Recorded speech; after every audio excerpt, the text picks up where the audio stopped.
Yeah, good morning. Not sure where to begin. Not sure where to begin. How many games where the Vikings need to win, primetime game, just a big game in general where they come up short.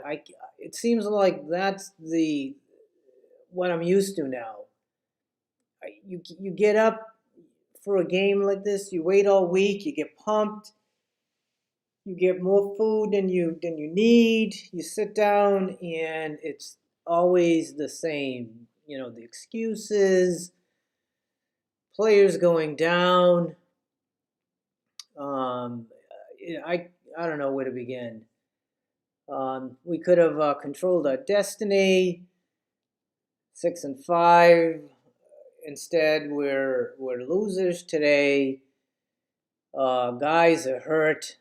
Dalvin might not come back this year. God only knows. I think it's the same injury that he had. I think last year, his shoulder where I don't know if you remember, he was like holding his shoulder and he couldn't.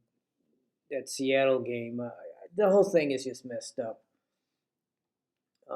I am kind of optimistic, but I don't know what to say.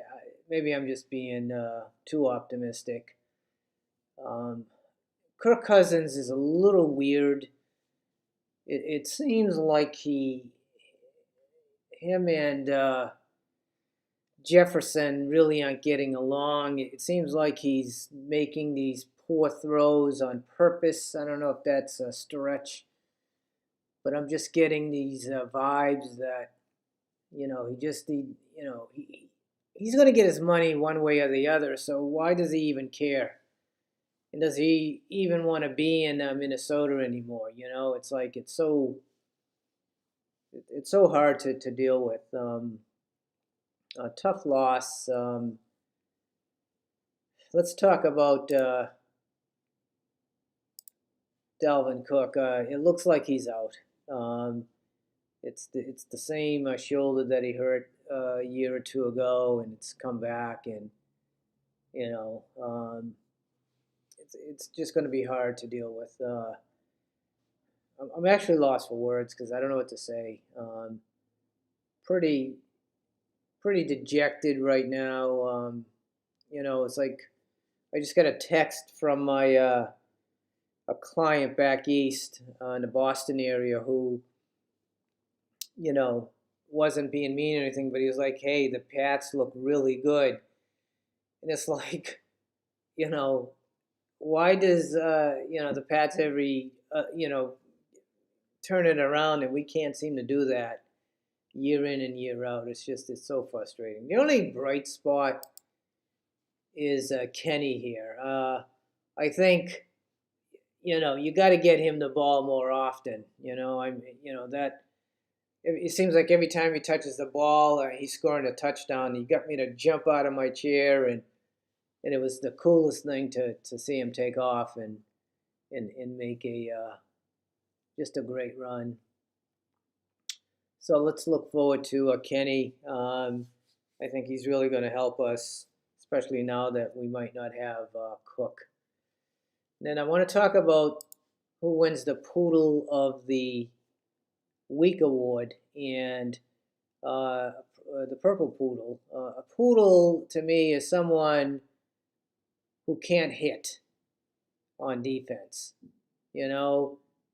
And the two that stick out in my mind this week is Breland, which he could get that award every week.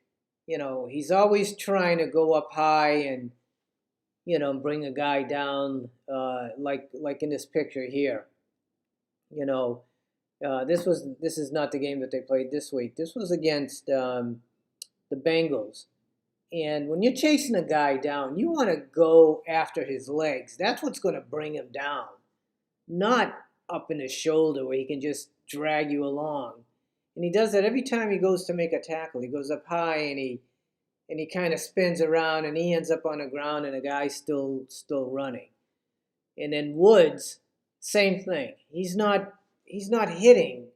If you watch Harrison Smith, he'll hit you waist level or below and get you to the ground.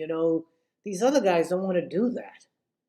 They just want to try to go up high and make it look good, but they're not doing anything. They're missing tackles because that's not how you hit. You go through the body. You target the midsection because the body doesn't move. The head does, but the body doesn't. Hit the middle of the body and wrap up, and go through the guy. If you watch Woods when Devo made his touchdown at the end, instead of moving forward and hitting the guy, he starts to back up a little bit and then tries to throw his body into it and as he's kind of going away and not forward. I don't know. It's a tough take. Tough take. I want to win. I want to win a Super Bowl. I don't know what else to say. This is getting a little frustrating. We seem to make the wrong choices at the wrong time, and I don't know.